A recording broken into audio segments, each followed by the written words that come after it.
Então, boa noite. Agora, com os nossos irmãos internautas nos acompanhando via web. Vamos à página de hoje.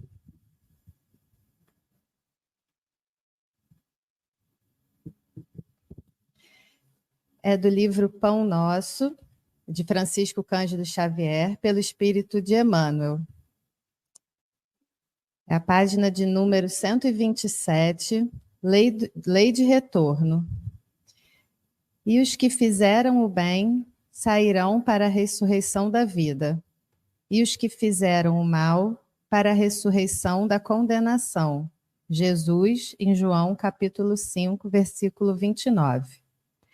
Em raras passagens do Evangelho, a lei reencarnacionista permanece tão clara quanto aqui, em que o ensino do Mestre se reporta à ressurreição da condenação. Como entenderiam estas palavras os teólogos interessados na existência de um inferno ardente e imperecível? As criaturas dedicadas ao bem encontrarão a fonte da vida em se banhando nas águas da morte corporal. Suas realizações do porvir seguem na ascensão justa, em correspondência direta com o esforço perseverante que desenvolveram no rumo da espiritualidade santificadora.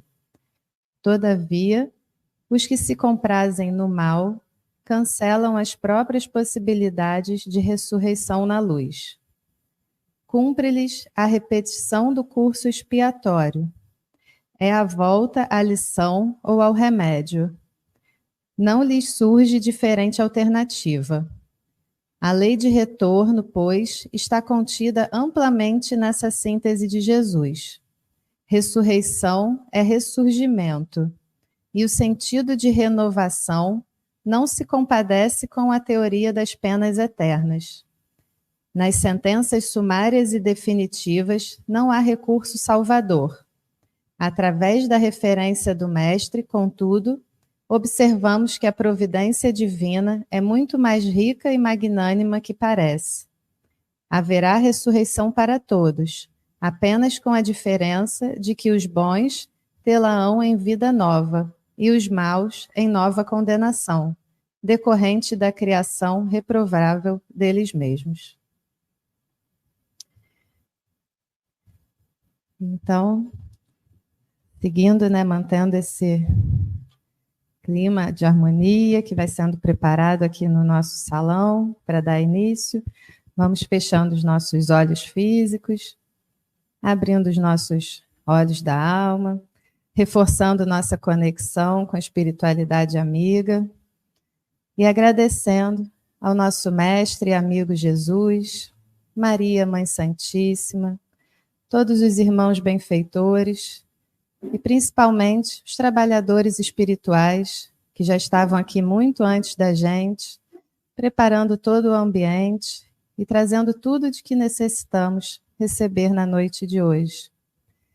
Agradecemos por podermos estar aqui reunidos, aprendendo, trocando ideias, conhecimentos e sendo abençoados por tanta luz, por tanto amor. Abençoa, Senhor, a todos os aqui presentes, seus familiares, que possamos sair daqui ainda mais alegres, com o coração repleto de amor e com a nossa fé fortalecida, levando aos nossos lares tudo de bom que aqui recebemos. Que possamos absorver todo o conteúdo trazido pelo nosso irmão à palestra, engrandecendo ainda mais o nosso conhecimento. Que sigamos sempre pelo bom caminho, utilizando da melhor maneira o nosso livre-arbítrio. Gratidão sempre, por tudo e por tanto, que assim seja, graças a Deus. Eu vou chamar o Rafael, que já está aqui conosco, da STEF.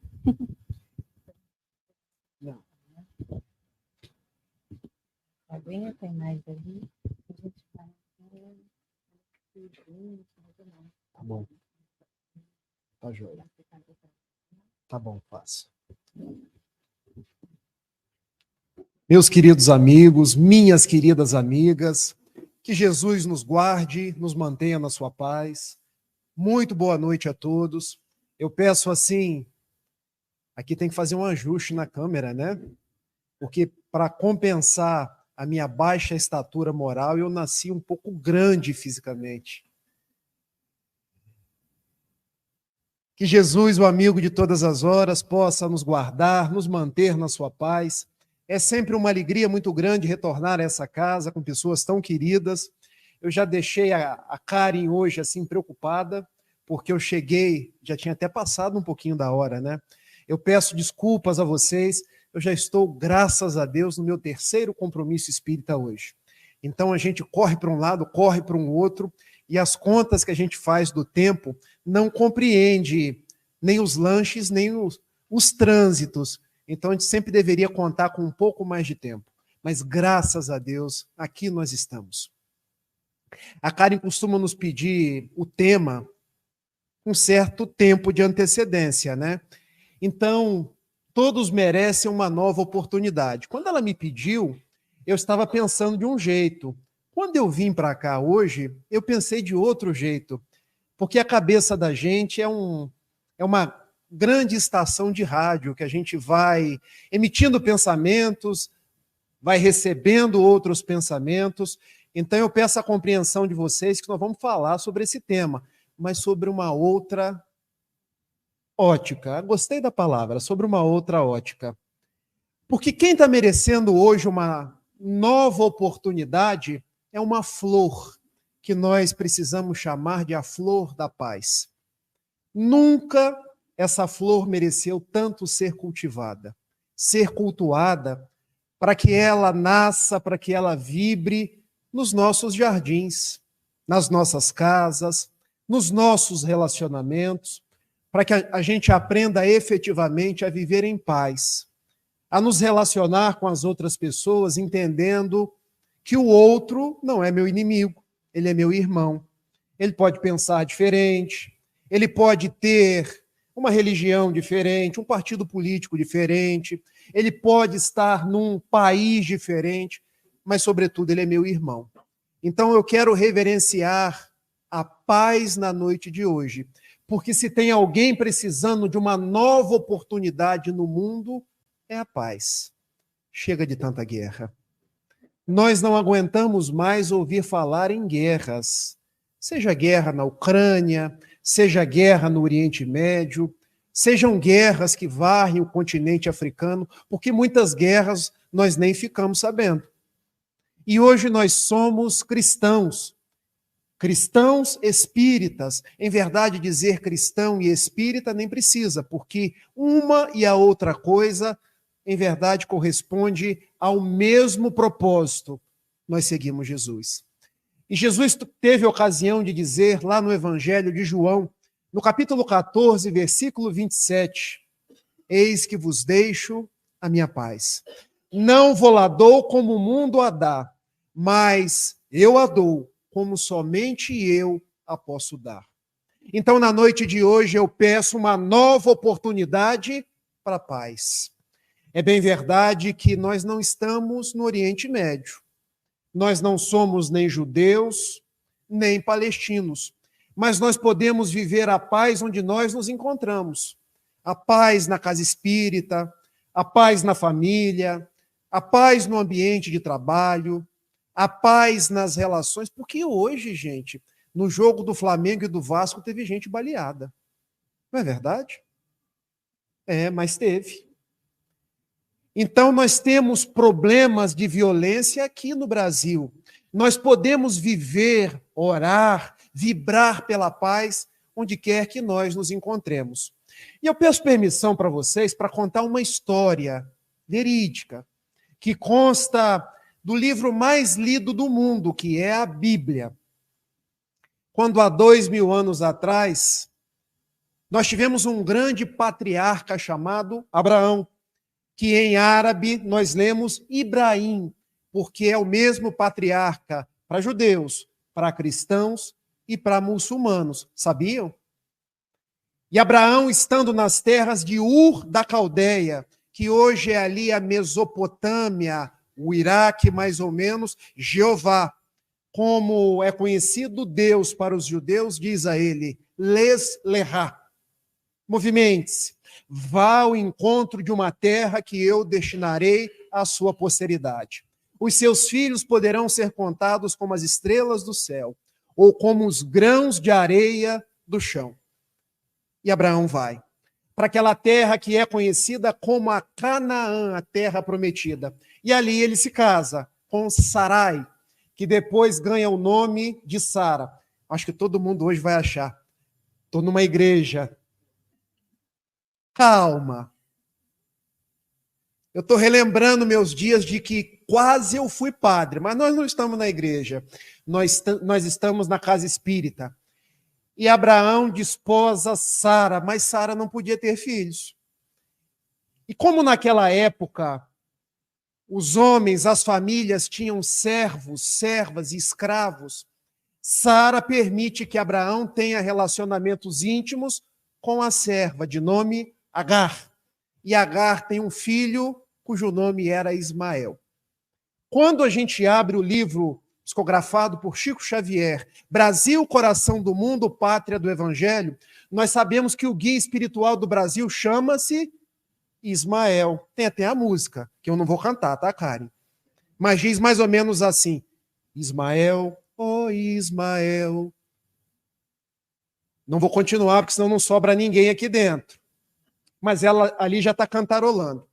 Ismael é o primeiro filho de Abraão com a serva Agar.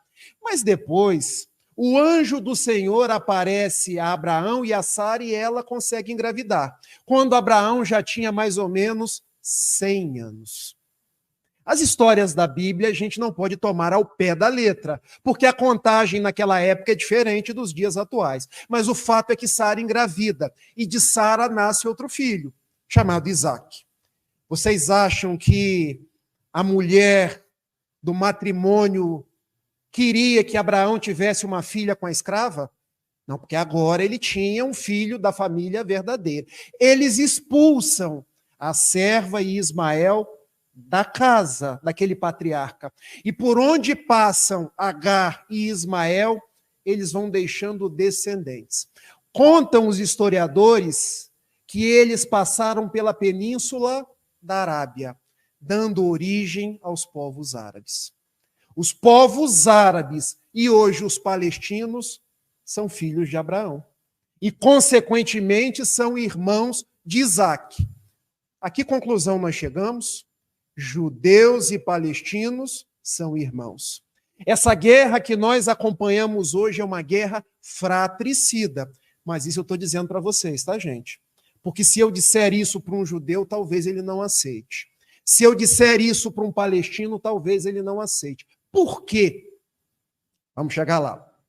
No século VII, já após Jesus, os povos árabes conhecem um grande profeta chamado Mohammed, que em português nós conhecemos pelo nome de Maomé. Maomé era um comerciante da cidade de Meca, onde ele nasceu. Mas ele começa a ter visões mediúnicas. Numa dessas visões mediúnicas, na época não se chamava mediunidade, tá, gente? Mediunidade veio com Kardec, não o fenômeno, mas o nome. Ele depara-se com uma entidade chamada Gabriel. Gabriel foi o mesmo anjo que anunciou Jesus a Míriam, a Maria. Ave Maria, cheia de graças. Eis que do teu ventre nascerá um menino, que colocarás o nome dele, Yeshua. E esse menino há de ser o Salvador, o menino Jesus. Esse mesmo anjo Gabriel que aparece a Jesus, aparece a Maria, aparece ao profeta Maomé. E em forma de versos, lega a ele o Corão, ou Alcorão. E pelos versos, pelas suras do Alcorão, Abraão teve um filho, o filho da promissão, chamado Ismael. Para os árabes e hoje os palestinos, o filho da promissão chama-se Ismael. Mas para os judeus, conforme a Torá, que são os 5 primeiros livros da Bíblia, Gênesis, Êxodo, Levítico, Número e Deuteronômio, Quem que é o filho da promissão? Isaque. Porque de Isaque nasce Jacó. De Jacó nascem 12 filhos. Nasce mulher também, tá, gente? Mas a gente encontra usualmente 12 meninos, que correspondem às 12 tribos de Israel. Uma dessas tribos, uma tribo do sul, tem o nome de Judá.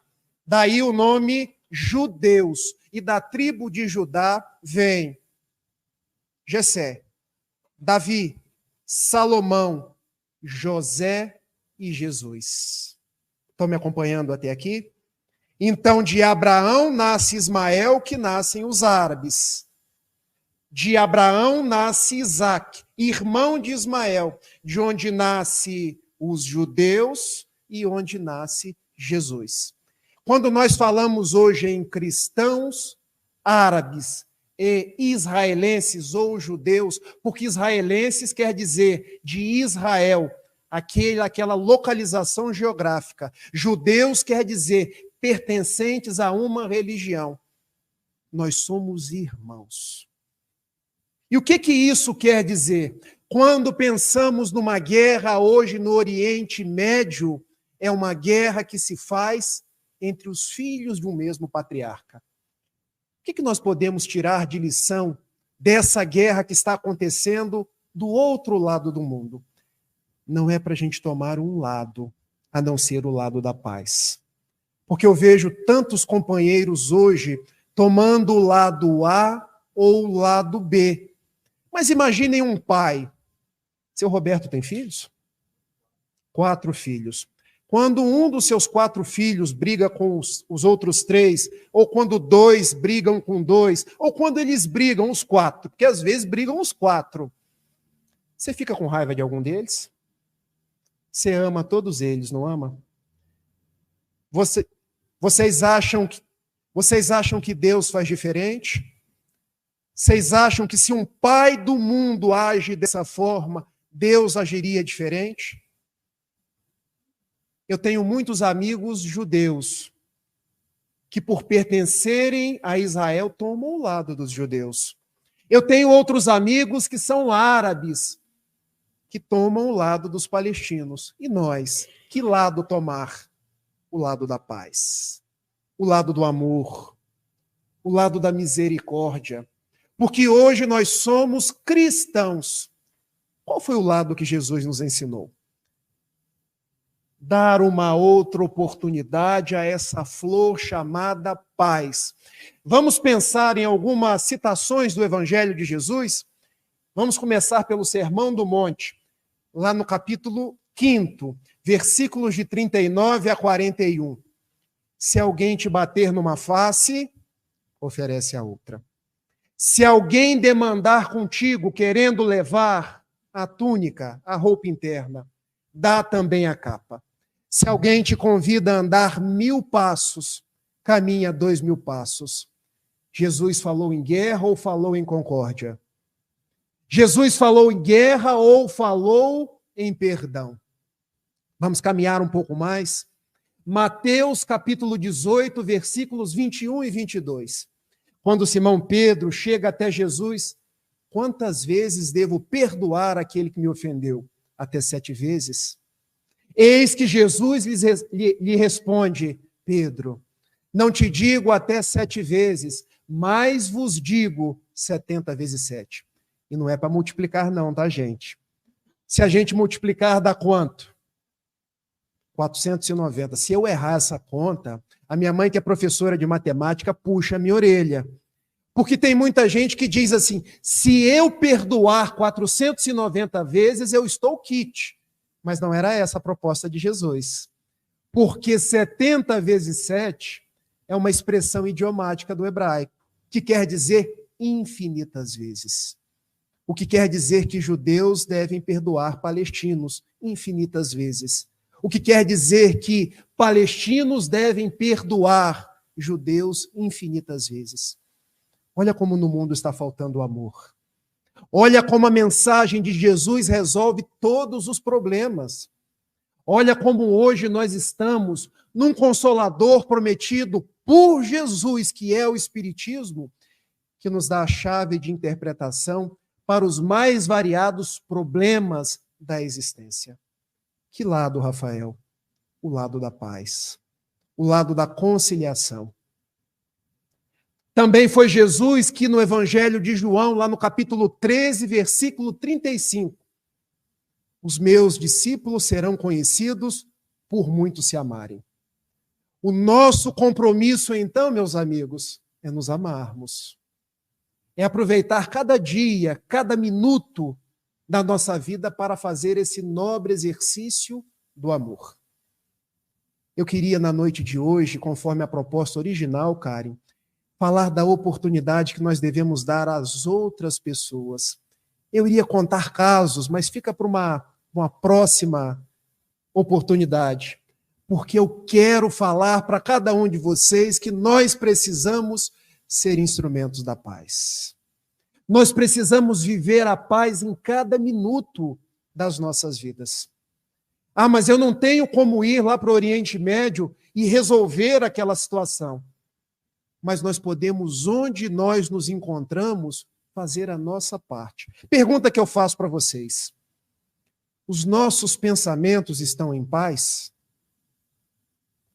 As nossas palavras já são pacíficas? O nosso comportamento no dia a dia já é pacificado? Nós viemos aí de um último pleito eleitoral, onde eu vi pessoas brigando por causa de política, pessoas se engalfinhando, porque nós temos o estigma da violência na nossa cabeça. A gente briga por tudo. A gente, comezinhas coisas do dia a dia, a gente quer resolver no grito. Nas vias de fato, em quem fala mais alto. E essa semana eu vi uma tirinha da Mafalda. Vocês conhecem a Mafalda? Uma menina que, quando eu falo na Mafalda, lá na Juventude Espírita, eles dizem assim para mim, seu Roberto, você está ficando velho, hein? Quem é Mafalda? Porque hoje a gente conhece, a minha filha conhece a Peppa Pig, a Mafalda ela não conhece. E a tirinha da Mafalda diz assim, eu cansei dessa história de direita e esquerda, eu quero ir para frente. E eu, que máximo, nós precisamos ir para frente. Nós precisamos parar de brigar, porque o nosso compromisso é com Jesus, o nosso compromisso é com amor, o nosso compromisso é com misericórdia. Por conta de ideologias do mundo, nós estamos adoecendo em extremismos. Verifiquem se de um lado não há extremistas que querem invadir, matar pessoas, e de outro lado também não tem extremistas que às vezes abusam do direito de defesa. O nosso compromisso é com a paz. A questão 919 do Livro dos Espíritos tem uma resposta atribuída a Sócrates, mas não é de Sócrates, porque ela constava do oráculo de Delfos. Qual o meio prático mais eficaz de progredir nessa vida e de resistir ao mal? Um sábio da antiguidade, os espíritos não disseram o nome, já vou disse, Gnot Celton. Entenderam? Porque a frase eu falei em grego, noche te ipsum, porque do grego nós chegamos no latim, até chegar no nosso português, conhece-te a ti mesmo. Só que quando a gente vai estudar filosofia, no oráculo de Delfos tem 3 frases. Vocês sabem quais são as outras 2? Nada em excesso. Nós nos excedemos ou não nos dias atuais? Excedemos. Porque eu torço para o Flamengo. Eu não suporto o vascaíno. Não passa na minha frente, não. E se o Vasco está julgando, eu vou secar. Já ligou o secador aí porque o Vasco está julgando. A gente ainda não age assim? Eu sei que tem gente que não, tem almas elevadas. Mas usualmente a gente se excede. Aí criam as ideologias e a gente vai se fanatizando nas nossas ideologias. E o Cristo, ele convergiu com todos, porque ele lidou com pescadores, mas lidou com homens do templo. Ele lidou com pessoas consideradas dignas da época, mas lidou com prostitutas. Qual seria a nossa reação hoje diante de uma praça com uma mulher apanhada em adultério?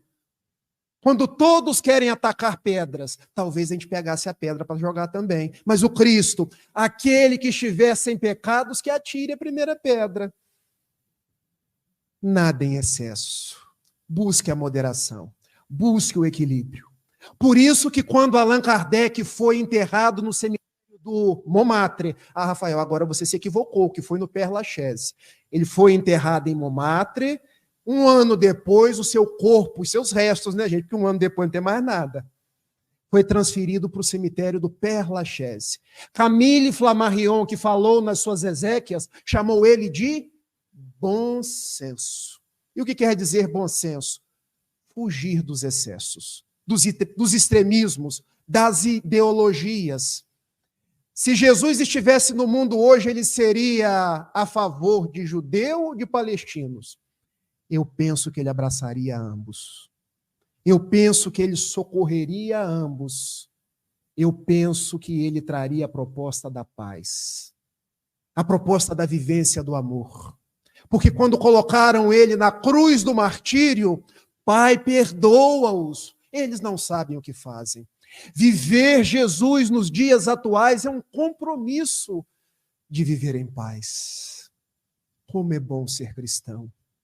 Como é bom olharmos para as outras pessoas sem rótulos, sem estigmas.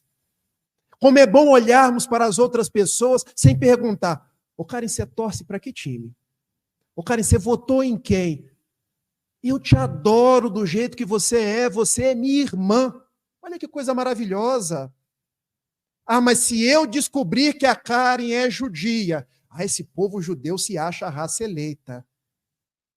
Eu adoro meus irmãos judeus. Eu, quando estive na Terra Santa em 2016, eu coloquei um quipar. E fui lá no muro. Gente, Muro das Lamentações é para gente. Para eles é Muro Ocidental. Até o nome a gente chama errado. Porque Muro Ocidental era a parte ocidental do templo. E eles me receberam Shalom. E eu, porque a gente carrega uma mitideza, né? Eu respondi assim, Shalom. A paz. Mas eu também fui no bairro muçulmano de Jerusalém. E lá havia várias mulheres trabalhando, vários homens que durante o dia eles têm que parar 5 vezes para colocar a cabeça no chão em direção a Meca e orar. Mas esse eu precisei olhar antes como é que saudava um homem e uma mulher muçulmana. Porque eu sabia que elas iam dizer para mim, Salam Aleikum, que a gente traduz aqui, Salam Aleikum. Lembra da novela Caminho das Índias? Então eu cheguei para a mulher muçulmana, Salam Aleikum, que quer dizer, a paz esteja contigo. E ela me respondeu, Aleikum el Salam. Agora eu não compreendi, como é que eu continuo esse diálogo em árabe? Aí eu falei em inglês, e ela olhou nos meus olhos e eu via o brilho do ser humano. Porque são pessoas. Achar que todo árabe é terrorista seria o mesmo que achar que todo brasileiro faz parte de uma facção criminosa. Conseguem entender isso? Conseguem entender que nós somos uma família universal?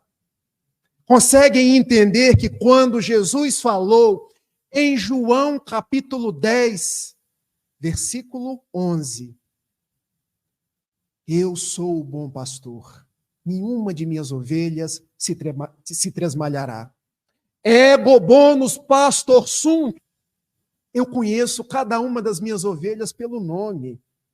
Então, foi Jesus, livro a caminho da luz, que mandou Abraão, que mandou Jacó, que mandou os 12 filhos de Jacó. Foi Jesus que mandou Mohammed, porque era um povo politeísta. E Mohammed, pela inspiração do profeta, do anjo Gabriel, trouxe o Corão. Em nenhum lugar do Corão eu já tive curiosidade de olhar. Está escrito praticar o terror. Vocês sabem quais são os princípios do islamismo? Reverenciar um só Deus, Alá, cujo profeta, Mohammed ou Maomé. Orar 5 vezes por dia. Quantas vezes nós oramos, gente? Eu acho que o muçulmano ora mais do que nós. Fazer o jejum no mês do Ramadã. Praticar a caridade. Aí eu falei, não, isso aqui está errado. Não é possível. Está escrito no Corão praticar a caridade. Porque eu achava que eram todos terroristas, cara. Mas está escrito, princípio do Alcorão, do islamismo, praticar a caridade. Aí eu lembrei do capítulo 15 do Evangelho segundo o Espiritismo. Fora da caridade não há salvação. E o 5º princípio, todo homem deve, de acordo com as suas possibilidades, ir pelo menos uma vez a Meca, a cidade onde nasceu o profeta. Que nós possamos dar uma oportunidade à paz, ao ser humano, às pessoas. Mas agora eu quero abordar um outro ponto. E falar até 7h20 é covardia comigo, né? Porque quem nasce em Itapiruna dá, assim, 40 minutos para falar, mas eu vou fazer não vai ser uma aula de história, mas se ficar chato, vocês fazem assim que eu vou compreender. Essa briga não é uma briga por religião, essa é uma briga por território. E por que uma briga por território? Aquela que hoje nós conhecemos como a Palestina, ou o Reino de Israel, gente, se a gente for num colégio na faixa de Gaza, toda aquela área é ensinada como sendo Palestina. Se a gente vai numa yeshiva, um colégio em Israel, toda aquela área é ensinada como sendo Israel. Há 2000 anos atrás, quando Jesus esteve por ali, eram os judeus que estavam ali. Jesus era um homem judeu. Mas também existiam os filisteus, outros povos ali. O que acontece? Quando nós estamos no ano 70 da era cristã, vocês devem ter ouvido falar em Vespasiano. E no filho de Vespasiano, chamado Tito. Porque no ano 68, inicia-se uma guerra de Roma com os judeus. E Tito, que depois se faz o imperador romano, ele destrói tudo, inclusive o templo. Começa um fenômeno que na história a gente chama de diáspora. O que quer dizer diáspora? Espalha todo mundo. Todo judeu que estava ali em Israel, os que não foram mortos, começaram a emigrar para os vários cantos do mundo, indo para a Europa, parte oriental, os judeus askenazi ou askenazi. Parte ocidental da Europa, sefaraditas ou sefarditas, mas também emigram para a América, emigram para a Oceania. E o fato é que os judeus passaram a ser um povo unido, mas um povo sem pátria. No 1º século da era cristã, outro imperador chamado Adriano, por volta ali de 132, 135, resolve visitar aquele lugar. Já não tinha mais nada de judeu ali, mas ele tem requintes de crueldade, porque ele resolve trocar o nome de Jerusalém. Aélia Capitolina, em homenagem aos deuses de Roma. E o lugar como um todo passa a ser chamada Filistina. Sabem por quê? Porque os filisteus eram inimigos dos judeus. Lembram-se da história de Davi e Golias? Golias era filisteu. Então, Adriano, já acabamos com os judeus. Agora vamos acabar com o nome. Porque ninguém na história vai ter vestígio de que aqui um dia moraram os judeus. Então ele troca, em homenagem aos filisteus, o nome do lugar para Filistina, com PH, que caminhando para a história hoje tem o nome de Palestina. E os palestinos de natureza árabe estão ali desde o século II até agora, século XXI. Mas aquele local nunca foi dos palestinos. porque pertenceu aos romanos, pertenceu ao Império Turco-Otomano e agora, no século XX, pertenceu ao Império Britânico. Tivemos uma Segunda Grande Guerra Mundial, 1939 e 1945, quando Hitler, com a sua ideologia nazi-fascista, com o princípio do arianismo, para o mundo progredir, precisamos de homens brancos, religiosos, homens que sejam comprometidos com o Estado, porque enquanto houver judeu, polaco, homossexual, cigano, o mundo não avança. Temos que matar todo mundo. Criam-se os campos de concentração. Theresienstadt, Dachau, Auschwitz, o mais cruel de todos. E são exterminados na Segunda Grande Guerra Mundial 6 milhões de judeus. Se nós contarmos homossexuais, ciganos, polacos, muito mais. A Segunda Grande Guerra acaba. Em 29 de novembro de 1947, a Organização das Nações Unidas, presidida por um diplomata brasileiro, alguém sabe o nome? Oswaldo Aranha. Nós comemos hoje o filé Oswaldo Aranha e não sabemos que é um diplomata brasileiro. Sabem aquele filé que a gente coloca alho por cima? E aquilo fica conversando com a gente o dia inteiro. Quem tem refluxo, então, é uma maravilha. Nessa hora eu invejo meus irmãos veganos, porque basta o alho, que aquilo fica uma conversa. Oswaldo Aranha propõe que o povo judeu massacrado pela Segunda Guerra precisava de um território. E essa deliberação da ONU vai ao encontro de um movimento chamado Movimento Sionista, idealizado por Theodor Herzl, porque Sião são as colinas de Israel. Sião foi onde o rei Davi construiu o templo. O rei Davi não, o rei Davi idealizou, Salomão construiu o templo. Sião significa a própria Israel. Movimento sionista, tornar para Israel. A ONU delibera por ter um espaço para os judeus. Só que aqui temos um problema. Nós teremos um espaço para os judeus onde já tinha gente, onde já tinham os palestinos. Vocês acham que deu bom ou deu ruim? Falando na linguagem dos jovens. Deu ruim, gente, porque começaram a conviver judeus no Estado Novo que a ONU havia criado para eles e os palestinos não gostaram. Em 14 de maio de 1948, Davi Ben-Gurion, que era o líder dos israelenses, proclama a independência de Israel. Israel passaria a ser a Galileia, uma faixa costeira, compreendendo Tel Aviv, os desertos da Judéia ao sul, e a Palestina seria a faixa de Gaza, a Cisjordânia. Jerusalém seria território neutro, que pertenceria à ONU. Vocês acham que os palestinos aceitaram? Não aceitaram. Os israelenses que haviam sido derrotados na guerra, agora tinham um território. Eles aceitaram. Quem tem a razão?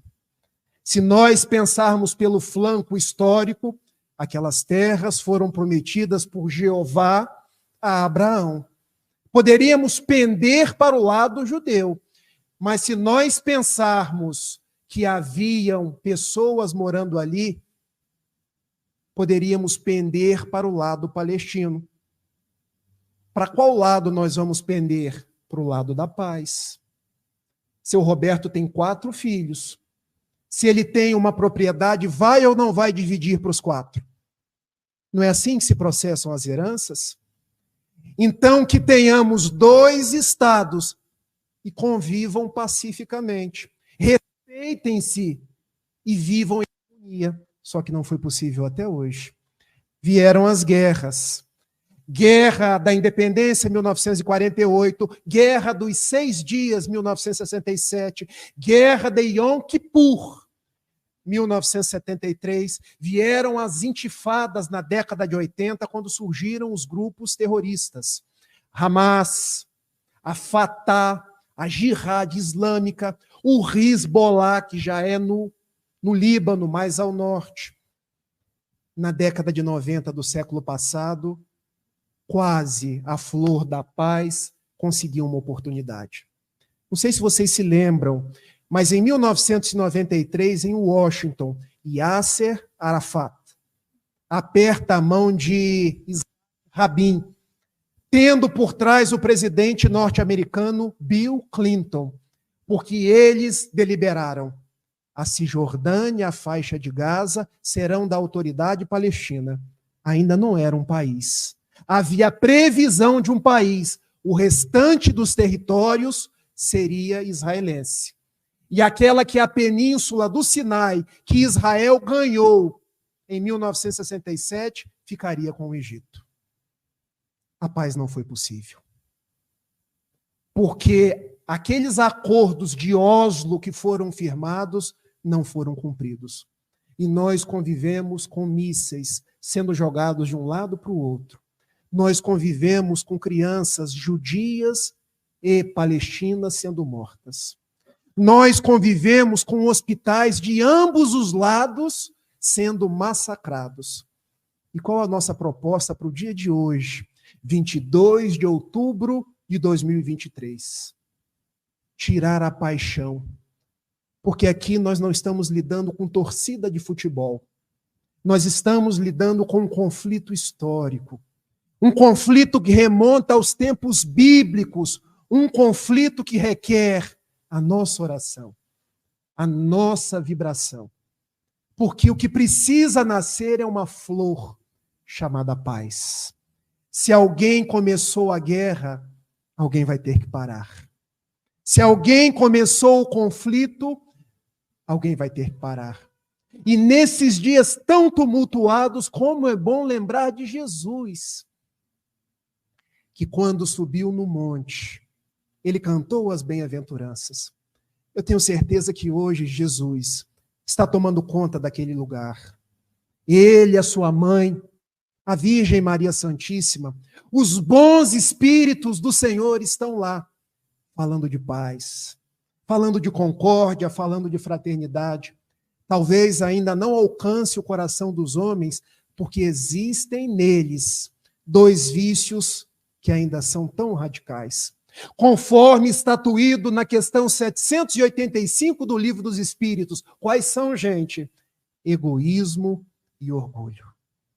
Nós ainda somos tão egoístas. O território é meu. A minha religião é melhor. Nós somos tão orgulhosos. O Deus de Israel é o mais poderoso, Alá, ao qual todos devem se submeter. E o que diz a doutrina espírita? Questão 842 do Livro dos Espíritos. Dentre todas as religiões, qual aquela que nós podemos considerar que mais se aproxima de Jesus? Gente, eu vou olhando para o Paulo vai olhando para mim. E a resposta dos bons espíritos: aquela que fizer mais homens de bem. Aquela que ensinar homens, mulheres, crianças a amar. Que possamos dar uma nova oportunidade ao amor, uma nova oportunidade à paz, uma nova oportunidade a essa convivência conjunta, porque pensem, Jesus, quando nasceu, ele tinha um território para nascer? Ele nasceu numa estrebaria, nasceu na manjedoura, para dar o exemplo da simplicidade. Foi ele que durante a vida disse: eu não tenho uma pedra para recostar a minha cabeça, enquanto as aves dos céus têm os seus ninhos, enquanto os lobos, as serpentes têm os seus covis. Foi Jesus que passou e disse: bem-aventurados os mansos. Onde há mansitude numa guerra tão insana? Foi Jesus que nos falou do amor em todos os instantes.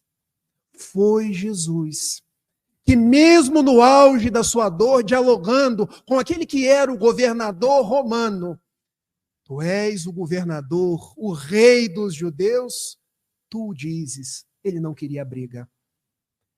Eu só sei que vim esse mundo para dar compromisso da verdade. E Pôncio Pilatos perguntou: o que é a verdade?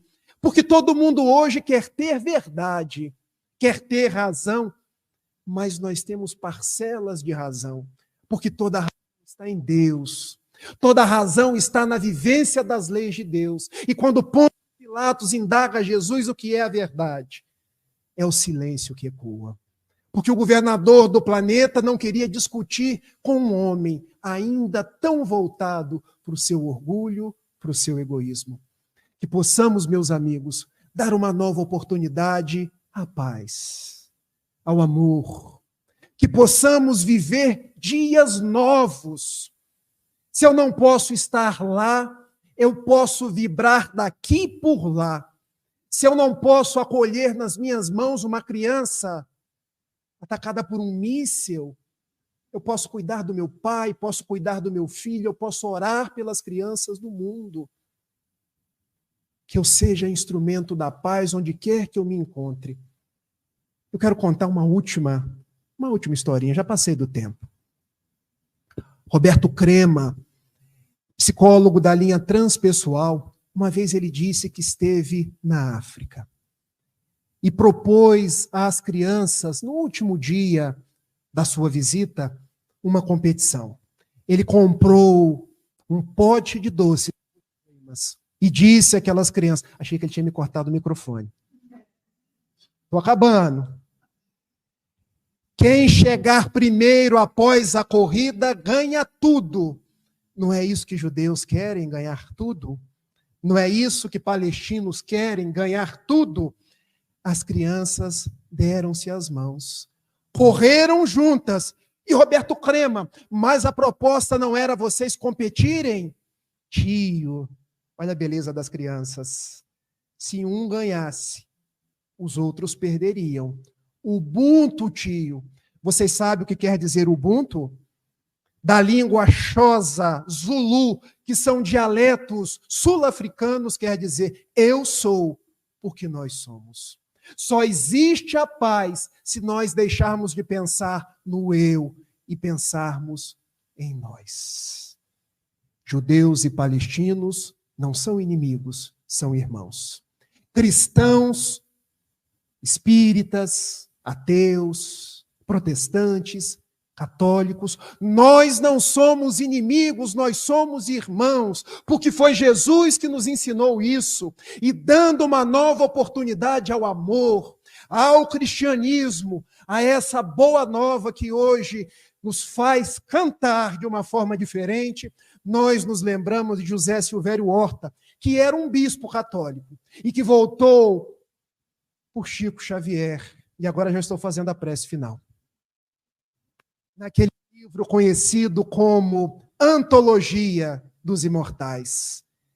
E narrou-nos uma oração belíssima, e quem quiser fechar os olhos, é mais ou menos assim.